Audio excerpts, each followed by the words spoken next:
যাকে একজন ভক্ত আশেক মোহাম্মদ সুজন মাহমুদ বক্তব্য রাখার জন্য অনুরোধ করছি। আসসালামু আলাইকুম ওয়া রাহমাতুল্লাহি ওয়া বারাকাতুহু। আসসালাতু ওয়াসসালামু আলাইকা ইয়া রাসূলুল্লাহ। আসসালাতু ওয়াসসালামু আলাইকা ইয়া হাবিবাল্লাহ। আসসালাতু ওয়াসসালামু আলাইকা ইয়া শাফিয়াল মুযনিবিন। আসসালাতু ওয়াসসালামু আলাইকা ইয়া রাহমাতাল লিল আলামিন। ওয়াল্লাহু তাআলা ফি কালামিহিল মাজিদ ওয়াল ফুরকানিল হামিদ। আউযু বিল্লাহি মিনাশ শাইতানির রাজিম। বিসমিল্লাহির রহমানির রহিম। ওয়া মান ইয়াতাওয়াল্লাহা ওয়া রাসূলাহু ওয়াল্লাযীনা আমানু ফা ইন্না হিজবাল্লাহি হুমুল গালিবুন। وقال الله تعالى في شأن حبيبه صلى الله عليه وسلم: إن الله وملائكته يصلون على النبي يا أيها الذين آمنوا صلوا عليه وسلموا تسليما اللهم صل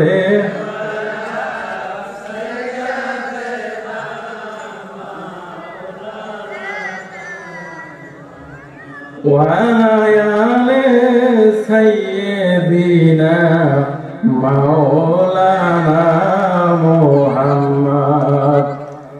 আল্লাহ যখন ছিল একা, নাহি ছিল কোন সখা, তখন আল্লাহ প্রকাশ হইতে চায়। বলেন সবাই, আল্লাহ যখন ছিল একা, নাহি ছিল কোন সখা, তখন আল্লাহ প্রকাশ হইতে চায়। হাকিকতের নূর দিয়া খোদা হাবিবের নূর করলেন পয়দা। হাকিকতের নূর দিয়া খোদা হাবিবের নূর করলেন পয়দা।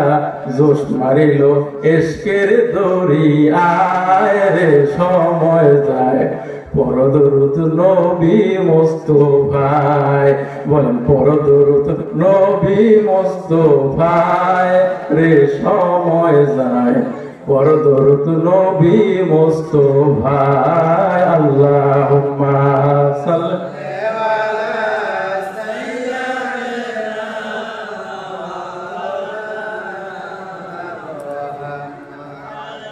ওয়া আলা আলি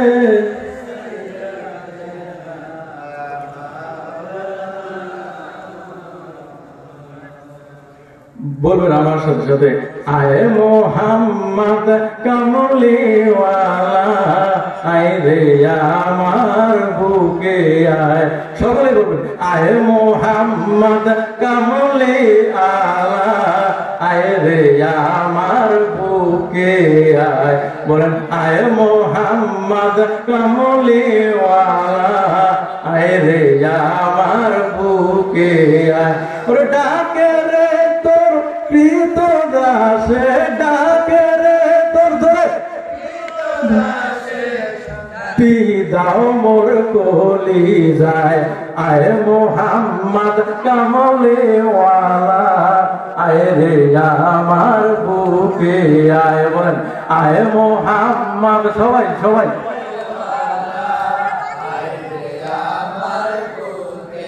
আয় মোহাম্মদ কামলিওয়ালা, আয় রে আমার বুকে আয়। কত ফকির দরবার বাদশায়লি, তুলি তো সেই ফুলের কলি। কত ফকির দরবার বাদশায়লি, আরে তুলি তো সেই ফুলের আরে কান্দে লইয়া ভিক্ষার ঝুলি, সবাই কান্দে বাস করে যে গাছের তলায়, আয় মোহাম্মদ কামলিওয়ালা, আয় রে আমার বুকে আয়, সবাই আয় মোহাম্মদ কামলিওয়ালা, আয় রে আমার বুকে। ডাকে রে তোর কৃত দাসে, ডাকে রে তোর কৃত দাসে, শান্তি দাও মোর কলি যায়, আয় মোহাম্মদ কামলিওয়ালা, আয় রে আমার বুকে আয়, আয় মোহাম্মদ কামলিওয়ালা, আয় রে আমার বুকে আয়। আজকের এই ওরস শরীফের সম্মানিত সভাপতি এবং প্রধান অতিথি এবং অন্যান্য বিশেষ অতিথি এবং উপস্থিত রয়েছেন আমাদের সকলের নয়নের মধ্যমণি, আমাদের প্রাণপ্রিয় মুর্শিদ কেবলা এবং তার দুইজন মনোনীত খলিফা, আমি সকলকে জানাই সালাম। এবং সেই সাথে আমার সামনে যারা আছেন এবং পর্দার অন্তরালে যারা রয়েছেন মা ও বোনেরা, সকলকে জানাই সালাম। আসসালামু আলাইকুম ওয়া রাহমাতুল্লাহি ওয়া বারাকাতুহু। সময় অনেক কম, অল্প সময় বেশি আলোচনা করার ইচ্ছা থাকলেও কিন্তু করা সম্ভব হবে না। যতটুকু পারি আল্লাহ যতটুকু বলার তৌফিক দান করে ততটুকু বলার চেষ্টা করব। বলেন ইনশাআল্লাহ। আমি কুরআনুল কারীম থেকে একটা আয়াত তেলাওয়াত করেছি, সূরা মায়দার 56 নম্বর আয়াত। এই আয়াতের উপর কিছু কথা কিছু সময় আপনাদের সামনে বলার চেষ্টা করব ইনশাআল্লাহ। আল্লাহ রাব্বুল আলামিন এই কুরআনুল কারীমের ভিতরে সূরা মাইদার 56 নম্বর আয়াতের মধ্যে আমার আল্লাহ রাব্বুল আলামিন বলেন, ওয়া মাইয়াতাওয়াল্লাহু ওয়া রাসূলাহু ওয়াল্লাযীনা আমানু ফাইন্না হিজবাল্লাহি হুমুল গালিবুন। আল্লাহ রাব্বুল আলামিন বলেন, তোমাদের বন্ধু তো আল্লাহ, ওয়া মাইয়াতাওয়াল্লাহ ওয়া রাসূলাহু, এবং তোমাদের বন্ধু হইল রাসূল, ওয়াল্লাযিনা আমানু, এবং তোমাদের বন্ধু হইল মুমিন বান্দা। ফাইন্না হিজবাল্লাহ, নিশ্চয় এই দলটা হলো আল্লাহর দল, হুমুল গালিবুন, আর আল্লাহর দলই হয় সব সময় বিজয়ী। জোরে কোন কথা ঠিক কিনা? কারণ আল্লাহর দল এমন একটা দল, এই দলে যদি লোক সংখ্যা কম থাকে, আল্লাহর দল হওয়ার কারণে এই দলটা সবসময় বিজয়ী ঘোষণা হয়। আমরা যদি ইসলামের ইতিহাসের দিকে দেখাই, হাদিস যদি দেখি, বদরের যুদ্ধে 313 জন সৈন্য নিয়ে 1000 কাফেরের সৈন্যের সাথে মোকাবেলা করে আমার ইসলাম প্রতিষ্ঠিত হয়েছে, আল্লাহর দল বিজয় হয়েছে। জোরে কোন কথা ঠিক কিনা? আল্লাহর দল সবসময় বিজয় হয়। অনেক ইতিহাস, ইসলামী ইতিহাস রয়েছে। আল্লাহর দলে যদি সংখ্যায় যদি কমও হয়, বদরের যুদ্ধের ঘটনা, মাআজ আর মুআজ দুইজন ছেলে আবু জাহেলকে কিভাবে হত্যা করেছে, এই দুনিয়া থেকে বিদায় করেছে আমাদের জানা আছে। দুইটা ছেলে 12 থেকে 13 বছর বয়স। আবু জাহেলের মতন একজন দুর্ধর্ষ নেতা, ওই মক্কার সন্ত্রাসী নেতা, যারা মুসলমানদের উপর অত্যাচার করত, এই মুসলমানদের উপর অত্যাচার করতো আবু জাহেল। ওই আবু জাহেলের সামনে কথা বলার মতন সাহস তখনকার আমলে তেমন তেমন বড় বড় সাহাবীদের ছিল না। কিন্তু ওই সময়ে বদর যুদ্ধের সময়ে দুইজন ছেলে আমার নবীজির কাছে যায়, বলি ইয়া রাসূলুল্লাহ, ইয়া হাবিবাল্লাহ গো, ও নবী, ও মায়ার নবী, দয়ার নবী, আমি আপনার সাথে যুদ্ধে যেতে চাই। দুইটা ছোট্ট ছোট ছেলে মাআজ আর মুআজ নবীর সাথে যুদ্ধে যাইতে চায়, কিন্তু ছোট্ট 12 থেকে 13 বছর যুদ্ধে যাওয়ার মতন বয়স হয় নাই। নবী বলল, ও দুইজন বালক, তোমাদের যুদ্ধে যাওয়ার কোনো দরকার নাই, তুমি তোমার মা বাবার খেদমত করো। কিন্তু তারা নবীর প্রেমিক, নবীর আশেক, নবীর প্রেমিক আর নবীর আশেক হওয়ার কারণে তারা কোনো বাধাই মানে না। কারণ হইল নবীর প্রেমিক, তারা কথা ঠিক কিনা কম। এই জন্য নবীর প্রেমে ডুব দিলে যারা নবীর প্রেমে ডুব দেয়, তারা নবীর প্রেম ছাড়া অন্য কিছু বুঝে না। কথা কম ঠিক কিনা? ডুব দে দে নবীজির প্রেমের সাগরে, সবাই ডুব দে দে নবীজির প্রেমের সাগরে। ওরে কেউ পাইল না নবীর জুবা, কেউ পাইল না নবীর জুবা, পাইল পাগলে। ডুব দে দে নবীজির প্রেমের সাগরে ডুবো দে, দে নবীজির প্রেমের সাগরে। হানজালা পাগল ছিল, নবীর প্রেমে জীবন দিল। সবাই বলেন হানজালা পাগল। গোসল করাইল তারে ফেরেশতার দলে, গোসল করাইল তারে ফেরেশতার দলে। নবীর প্রেমে, নবীর প্রেমে পাগল যারা প্রেম খেলা খেলে, নবীর প্রেমের পাগল যারা প্রেম খেলা খেলে। হানজালা পাগল ছিল, নবীর প্রেমে জীবন দিল। হানজালা পাগল ছিল, নবীর প্রেমে জীবন দিল। গোসল করাইল তারে ফেরেশতার দলে, গোসল করাইল তারে ফেরেশতার দলে।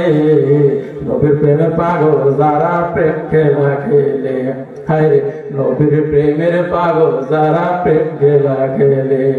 নবীর প্রেমে পাগল হওয়ার দরকার আছে কিনা কোন? কারণ নবীর প্রেম ছাড়া, নবীর মহব্বত ছাড়া আল্লাহকে কোনোদিনও পাওয়া সম্ভব না। কারণ আল্লাহকে ডাইরেক্ট পাওয়ার কোনো সিস্টেম নাই। কারণ আমার আল্লাহ রাব্বুল আলামিন সূরা আল ইমরান ৩১ নম্বর আয়াতের মধ্যে বলছেন যে কুল ইন কুনতুম তুহিব্বুনাল্লাহ ফাত্তাবিউনি ইউহিব্বুকুমুল্লাহ ওয়া ইয়াগফিরু লাকুম যুনুবাকুম ওয়াল্লাহু গাফুরুর রহিম। জোরে বলেন সুবহানাল্লাহ। আল্লাহ রাব্বুল আলামিন বলছেন, হে নবী আপনি বলুন, তারা যদি আমি আল্লাহকে পাইতে চায় তারা যেন আপনি নবীর অনুসরণ করে আপনি নবীকে ভালোবাসে। এই জন্য নবীর আগে, নবীকে আগে মানতে হবে, তারপর আল্লাহকে পাওয়া যাবে। নবীকে যদি কেউ পায় তার আল্লাহ পাওয়ার কোনো বাকি থাকে না। কারণ হাদিসের ভিতরে আসছে মান রাআনি ফাকাদ রাআল ফাকাদ রাআল হক, যে ব্যক্তি নবীকে পাইছে সে আল্লাহরে পাইছে। সুবহানাল্লাহ। এই জন্য নবীর সাথে আমাদের প্রেমের কানেকশন লাগাতে হবে। যেরকম কথা ঠিক কিনা? আল্লাহুম্মা সাল্লি আলা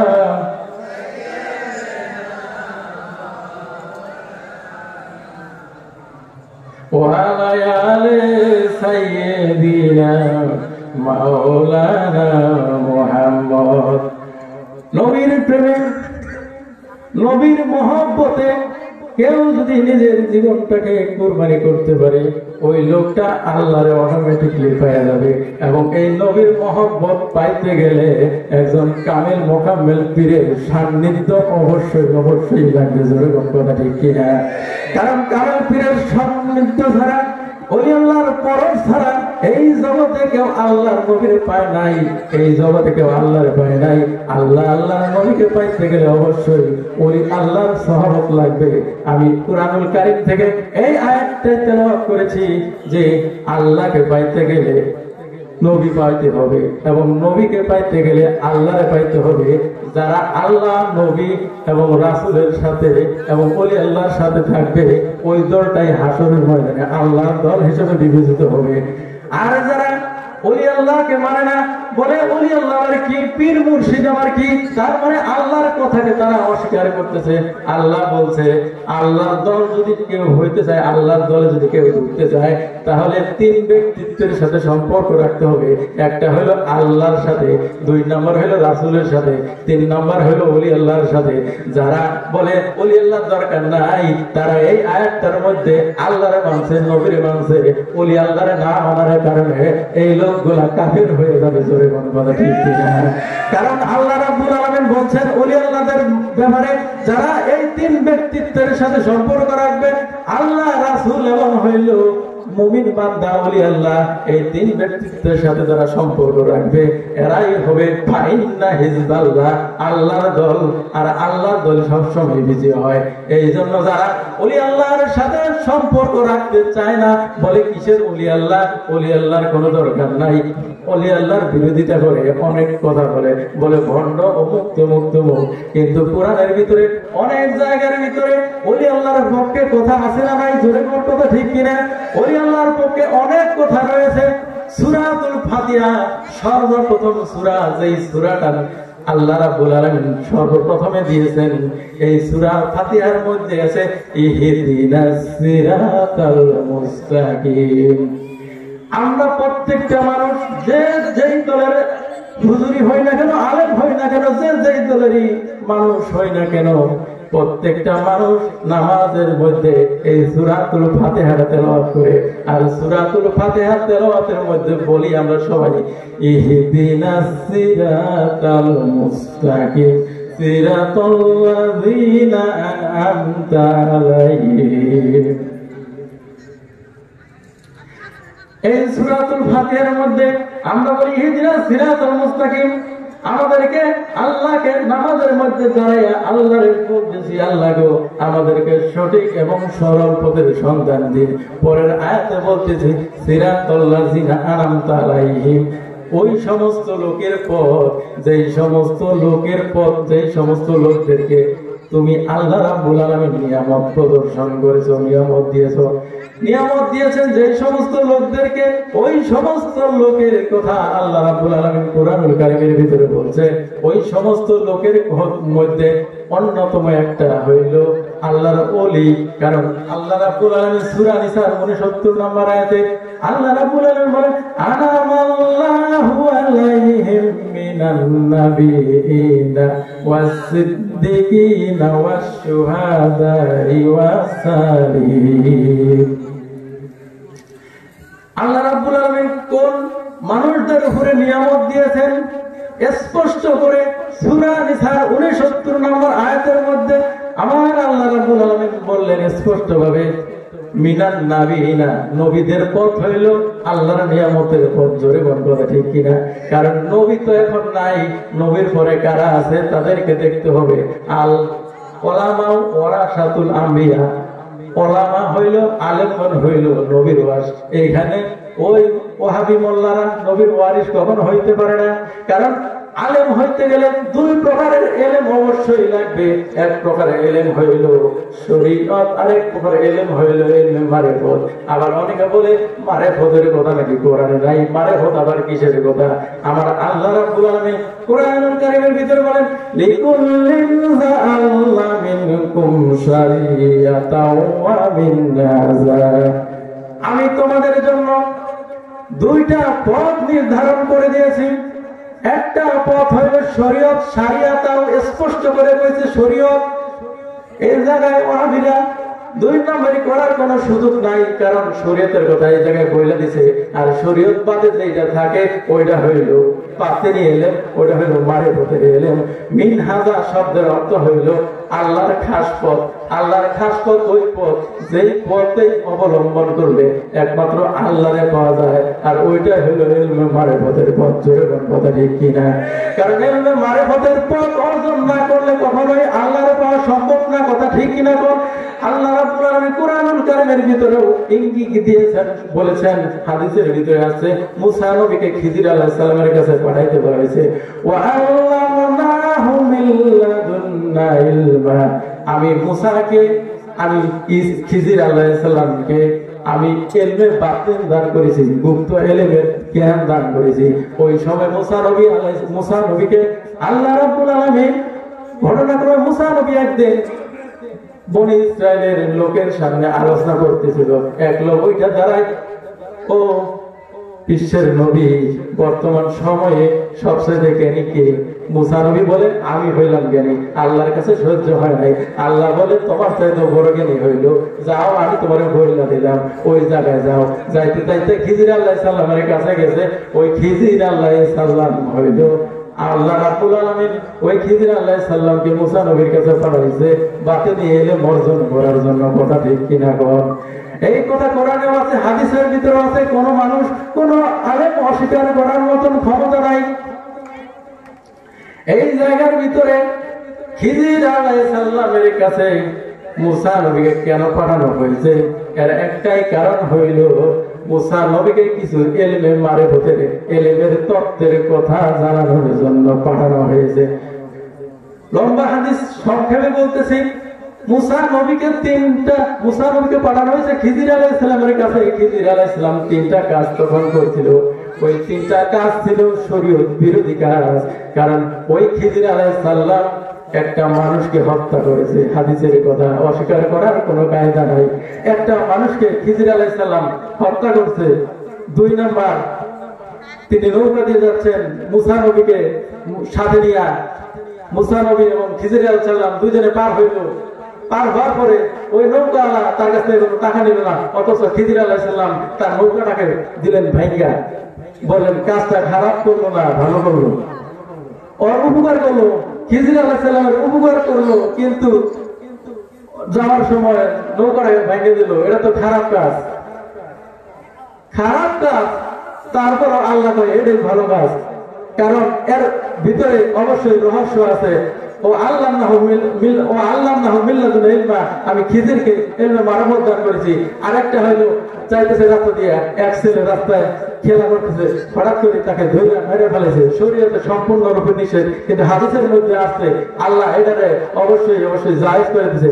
কারণ ওই খিজির আলাইহিস সালামের কাজগুলা ভিতরে অন্তর্নিহিত তাৎপর্যগুলা ছিল ইলমে মারিফতের। এই ইলমে মারিফতগুলা সে মুসা নবী জানতো না, বুঝতো না।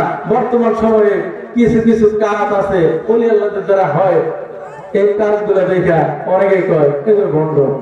কথা বল ঠিক কিনা? কিন্তু তারা ভণ্ড না। এক মত আল্লাহ নবীর কাছে গেছে, হুজুর আপনার কাছে আমি বায়াত হবো একটা শর্তে, যদি আমার মদ খাওয়ার পারমিশনটা দেন। বলেন কোন হুজুর যদি বলে মদ খাওয়ার পারমিশন যদি দেয়, তাহলে আপনারা কি বলবেন? তোকে বন্ধুর কাছে যাওয়া যাবো না, মদ খাওয়ার পারমিশন দেয়। হুজুর বলো আচ্ছা তোমার মদ খাওয়ার পারমিশন দিলাম, কিন্তু আমার সামনে তুমি মদ খাইতে পারবে না। এখন এই কথাই যদি আমাদের সমাজে যদি বলা হয়, এমনিতে তো একদল আছে মানে আমাদের বিরোধী, তারা তো এমনিতে না বুঝা মানে উপরের মানে কিছু পুকুরের মাছ আছে, ভাষাবাণীর মাছ, উপরে শুধু লাফায় কিন্তু ভিতরে খবর জানে না। তেমনি করে ওই আল্লাহর ওলি বলবো আচ্ছা তুমি মদ খাবা, ঠিক আছে, আমার সামনে খাবে না। ওই মক্ষর যুবক বায়াত হয়ে গেল। বায়াত হওয়ার পরে রাত্র যখন গভীর হয়েছে, বলতেছে এখন তো কেউ নাই, আমি যদি মদ খাই আমার হুজুর তো দেখবে না। তিনি এই মনে করে মদ গ্লাসের ভিতরে ঢাললেন। যখন মদ গ্লাসের ভিতরে ঢাললেন গো, তিনি দেখেন তাকায়া তাকাইয়া ওই গ্লাসের ভিতরে যে হুজুর বলছে আমার সামনে খায় না, ওই গ্লাসের ভিতরে ওই হুজুরের ছবি দেখা যায়। সুবহানাল্লাহ। তাহলে রহস্য আছে না নাই? কিন্তু আমরা যদি উপরে দুইটা কথা শুনে বলি লাভ দিয়ে উঠি যে এটা বন্ধ এটা বন্ধ, তাহলে কিন্তু হইল না। কারণ অনেক রহস্যের কথা আছে, কথা ঠিক কিনা? অনেক তাৎপর্যপূর্ণ কথা রয়েছে, অনেক রহস্যের কথা রয়েছে। এই জন্য এলমে মারিফতের সাগরে ডুব দিতে হবে, কথা ঠিক কিনা? এলমে মারিফত কিভাবে অর্জন হয়? ওলি আল্লাহর কাছে গেলে। ওলি আল্লাহর কাছে যদি কেউ যাইতে পারে তাহলে ইলমে মারিফত অর্জন হবে। কারণ ইলমে মারিফতের মাদ্রাসা হইল ওলি আল্লাহ, আর শরীয়তের মাদ্রাসা হইল এই যে আলিয়া কওমিয়া আর যত মাদ্রাসা হলো এইগুলা। আর ইলমে মারিফতের মাদ্রাসা ছাড়াও আল্লাহর ওলিদের কাছে শরীয়ত, মারিফত, হাকিকত, তরিকত সমস্ত ইলমের জ্ঞানে জ্ঞানান্বিত আল্লাহর ওলি। একজন আল্লাহর ওলির কাছে কেউ যদি সময় দিতে পারে, ওর জীবনটা ধন্য হয়ে যাবে। একটা রিক্সা হলো, একটা মুসি, একটা মানে সামান্য লোক আল্লাহর ওলি হইতে পারে, এরকম বহু ঘটনা আছে, কথা ঠিক কিনা? কারণ পাগলের ভিতরে আল্লাহ আছে। অনেকে বলে পাগল, পাগল মলে বাতি জ্বলে, পাগল মলে বাতি জ্বলে, মুন্সি মইলে জ্বলে না, ওটা মৌলবী মরলে জ্বলে না। এই মানুষে আল্লাহ আছে, কানার দলে দেখে না। পাগল মরলে বাতি জ্বলে, মুন্সি মইলে জ্বলে না। মুন্সি বললে ভেস্তে যাবে, পাগল বলে অমর হবে। মুন্সি বলে ভেস্তে যাবে, পাগল বলে অমর হবে। তরিকার বাতি জ্বালাবে, ওরে তরিকার বাতি জ্বালাবে, যে বাতির জোগাড় কমে না। পাগল বলে বাতি জ্বলে, মুন্সি মইলে জ্বলে না। বলেন ওলি আল্লাহরা দুনিয়া থেকে বিদায় হইলে তাদের তরিকতের কাজ কি থামে? থাইমা থাকে না। বরঞ্চ একজন ওলি আল্লাহ যদি যায়, তিনি 3 জন 4 জন 5 জন 10 জন খলিফা বিভিন্ন জায়গায় সেট করে দেয় তরিকতের কাজ করার জন্য, কথা ঠিক কিনা? এই জন্য এইভাবে তরিকতের প্রচার কিয়ামত পর্যন্ত হবে। এই তরিকতের কাজ কাজকে বাধা দেওয়ার মতো ক্ষমতা কারো নাই। তরিকতের কাজকে কেউ যদি বাধা দিতে চায় এটা কোনোদিনই সম্ভব না। কারণ এই তরিকতের মূল হইল আমার আপনার নবী, দয়াল নবী। এই দয়াল নবীর কাছ থেকে তরিকতের মূল বিষয়টা আউলিয়া ওলি আল্লাহদের কাছে আসছে। কারণ এটা কোনোদিনও বন্ধ করা সম্ভব না, কারণ এটা সরাসরি আমার দয়াল নবীজির হাকিকতের তরিকত। কথা ঠিক কিনা করে? এই জন্য আমরা তরিকত এই ওলি আল্লাহর কাছে যাই। ওলি আল্লাহর কাছে গেলেই কয় বন্ধ হয়ে গেছে গা, ওলি আল্লাহর কাছে গেলেই কয় বন্ধ হয়ে গা, পীরের পক্ষে কথা কইলেই কয় বন্ধ। অথচ কোরআনে অসংখ্য ওলি আল্লাহর কথা আছে না নাই? অনেক আছে। বললাম তো সূরা ফাতিহার ভিতরে আছে, সূরা নিসার ভিতরে আছে, তারপরে সূরা মাইদার 34 নম্বরে আয়াতে আছে ইয়া আইয়ুহাল্লাযিনা আমানুত্তাকুল্লাহ ওয়া আবতাগু ইলাইহিল ওয়াসিলাতা ওয়া জাহিদু ফি সাবিলিহি লাআল্লাকুম তুফলিহুন। আর অনেক আয়াতের ভিতরে আছে ইয়া আইয়ুহাল্লাযিনা আমানুত্তাকুল্লাহ হাক্কা তুকাতিহি ওয়া লা তামুতুন্না ইল্লা ওয়া আনতুম মুসলিম। তরিকতের একটা কথার অন্তর্ভুক্ত। তারপরে আল্লাহ রাব্বুল আলামিন কোরআনুল কারীমের ভিতরে, আমার আল্লাহ রাব্বুল আলামিন কোরআনুল কারীমের ভিতরে তিনি বলেন ইয়া আইয়ুহাল্লাযীনা আমানুত্তাকুল্লাহ ওয়া কুনু মাস-সাদিকিন। আল্লাহ রাব্বুল আলামিন বলেন হে বিশ্বাসীগণ তোমরা আল্লাহরে ভয় করো, ওয়া কুনু মাস-সাদিকিন এবং সত্যবাদীদের সঙ্গে থাকো। এই জায়গায় সত্যবাদীতা বলতে কি বোঝায়? শুধু সত্য কথা বললেই সত্যবাদী হওয়া যায় না। যে সত্যবাদী সত্য কথা বলতে চায় দুই চারটা, মাঝে মধ্যে ভেজাল করার চেষ্টা করে, কিন্তু যে 24টা ঘন্টা ওই আল্লাহর পথে থাকে, আল্লাহর পথে থাকে, ওই লোকটা কখনো ভণ্ডামি করে না, ওই লোকটা কখনো দুই নম্বরই করে না। ওই লোকটারে বলা হয় তাফসীরের ভিতরে আছে ওই লোকটাই হলো সত্যবাদী। জোরে বলুন সুবহানাল্লাহ। সত্যবাদী, সাদিকুন, ওলিয়া উলিয়া অনেক আয়াত কোরআনের ভিতরে আছে, তারপরেও তারা মানতে চায় না, মানলেই ঝামেলা। কথা ঠিক কিনা কোন? অনেক আয়াত রয়েছে ওলিয়া আল্লাহর পক্ষের কথা। এত দলিল তো কথা বলা সম্ভব না, কারণ সময় খুব কম। আমি যতটুকু পারি অল্প অল্প করে কিছু কথা যদি আরেকটু সময় যদি পাই ইনশাআল্লাহ বলবো। বলেন ইনশাআল্লাহ। ওলিয়া আল্লাহদের ব্যাপারে কোরআনে অনেক আয়াত রয়েছে, অনেক আয়াত। তারপরও এই ওলি আল্লাহদের পক্ষে গেলে আমাদেরকে বলে ভণ্ড। দেখা দাও রাসূলুল্লাহ তুমি কাঁদে আশিক তোমার। দেখা সবাই দেখা দাও রাসূলুল্লাহ তুমি কাঁদে আশিক তোমার। আছো শুয়ে মদিনায় তুমি ডেকে লও রওজা তোমার। রাসূলুল্লাহ কি উপায় হবে আমার। রাসূলুল্লাহ কি উপায় হবে আমার। ওই মদিনার পথের ধুলি মাখতাম আমি, সবাই বলে মাখতাম আমি পেলে সুরমা বলি। ওই মদিনারি পথের ধুলি মাখতাম আমি পেলে সুরমা বলি। ফিরে পেতোয় নয়নে নূরেরি আধার ডেকে লও রওজা তোমার। রাসূলুল্লাহ কি উপায় হবে আমার। রাসূলুল্লাহ কি উপায় হবে আমার। তোমার দেশে যায় কত আসে গান, এ অধম পড়ে আছে বাংলায় দান। তোমার দেশে যায় কত আসে গান সবাই বলে এই অধম পড়ে আছি বাংলায় গান যেতে পারলাম না আমি দেশেতে তোমার ডেকে লাও রোজা তোমার রাসূলুল্লাহ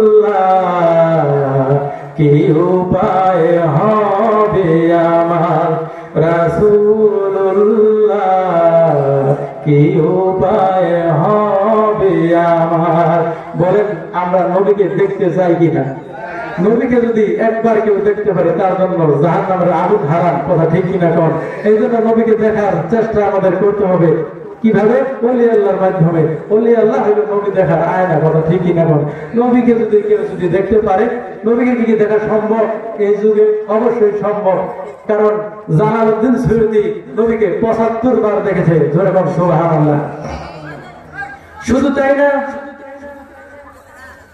নবীকে দেখেছে এইরকম বহু হাদিসের ভিতরে আছে ইসলামী ইতিহাসের মধ্যে আছে নবীকে দেখেছে সরাসরি বর্তমান সময়ে চোখ দিয়ে নবীকে দেখা যায় ওই রকম চোখ আমাদের তৈরি করতে হবে কথা ঠিক কিনা বলেন শাহ সুফি ফতেহ আলী ওয়াইসি রহমাতুল্লাহ আলাইহি দিওয়ানে ওয়াইসি তার জীবনের ভিতরে তিনি লেখেন শাহ সুফি ফতেহ আলী ওয়াইসি নবীর এত বড় একজন পাগল ছিল নবীর এত বড় একজন আশিক ছিল নবীকে দেখার জন্য পাগল হয়ে গেছে বক্তা হুজুর এসে গেছে আমি বেশি সময় ডিস্টার্ব করব না এই কথাটা বলে শেষ করব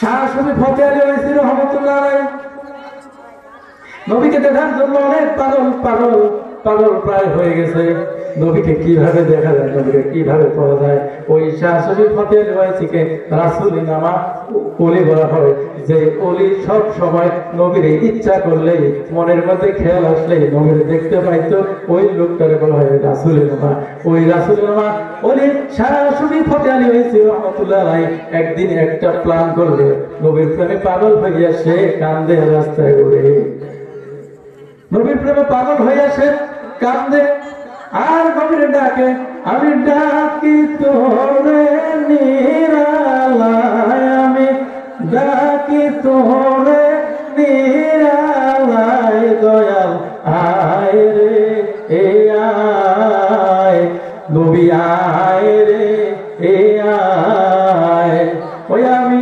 ডাকি তোরে নিরালায় দয়াল আয় রে এ আয় আমার ভক্তি শক্তি নাই দয়াল কোথায় পাবো ঠাই আরে দুঃখ কার কাছে জানাই আমার ভক্তি শক্তি নাই দয়াল কোথায় পাবো ঠাই ও দুঃখ কার বাজানাই এইভাবে পাগল হয়ে গেছে নবীর কিভাবে ভাবে নবীর তো দেখা পায় না এভাবে তিনি একটা প্ল্যান করলেন ইয়া রাসূলুল্লাহ ইয়া হাবিবাল্লাহ মনে মনে বললেন আল্লাহ রে ও আল্লাহ ও দয়াল নবী মায়ের নবী গো আমি তোমাকে যদি অমুক তারিখের মধ্যে না দেখতে পাই একটা সময় করলেন আনুমানিক ধরলাম 1 সপ্তাহের মতন সময় ধরলেন তিনি ইয়া রাসূলুল্লাহ আল্লাহ বলতেছেন এই কথাটা বলে শেষ করবো সর্বোচ্চ 5 মিনিট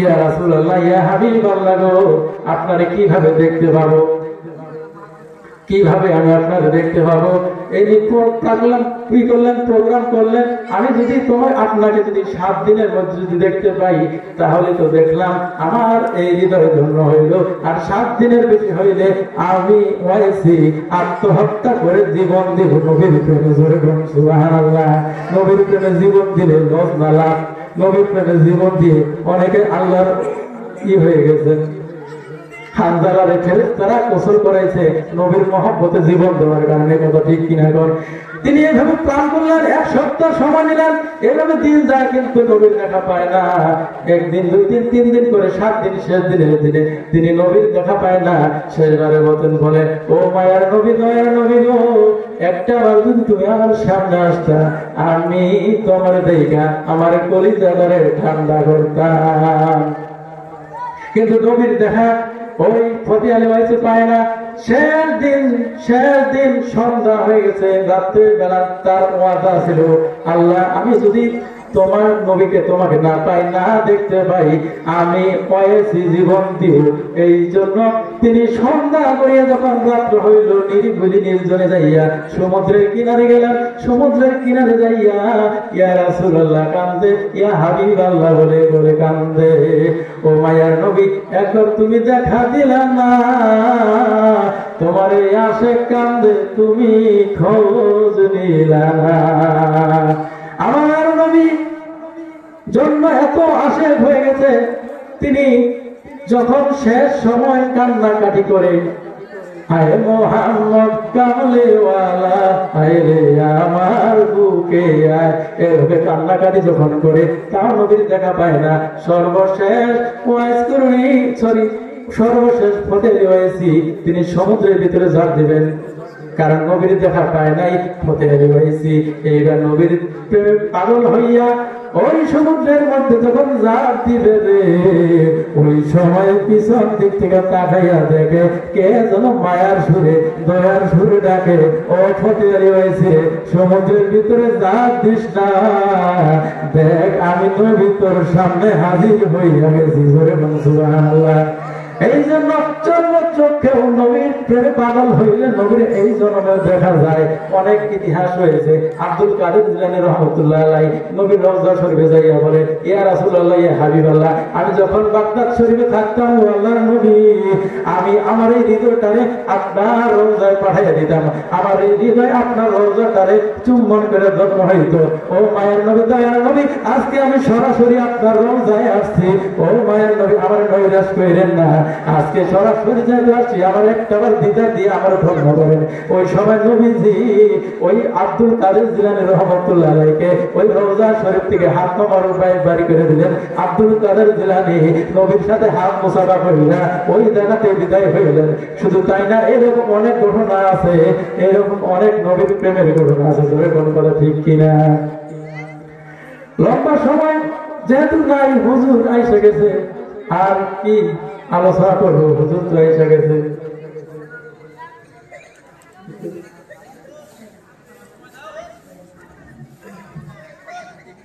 আল্লাহুম্মা সাল্লি আলা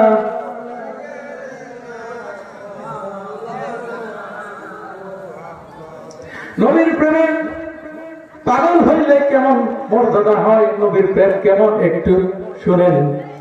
নবীর প্রেমিক ছিল একটা গাধা, আমার নবী যে দরবারে থাকতো, নবী যেদিন দুনিয়া থেকে বিদায় হয়ে গেছে, ওই গাধাটা কোনো খাবার খায় না, ঘাস পানিতে মুখ দেয় না গো, শুধু নবীর রওজা শরীফের দিকে তাকাইয়া তাকাইয়া কান্দে। এইভাবে কান্না করতে করতে তার দিন যায় না, চোখের দুইটা ছাগগাও হয়ে যায়, নবীর দেখা পায় না, নবীর রওজা শরীফের দিকে তাকাইলে আর মন মানে না। অবশেষে গাধাটা পাগল পাগল হইয়া ওই একটা কুয়ার মধ্যে ঝাঁপ দিয়া নবীর প্রেমে জীবন দিয়া দিছে। আর নবীর প্রেমে পাগল যার।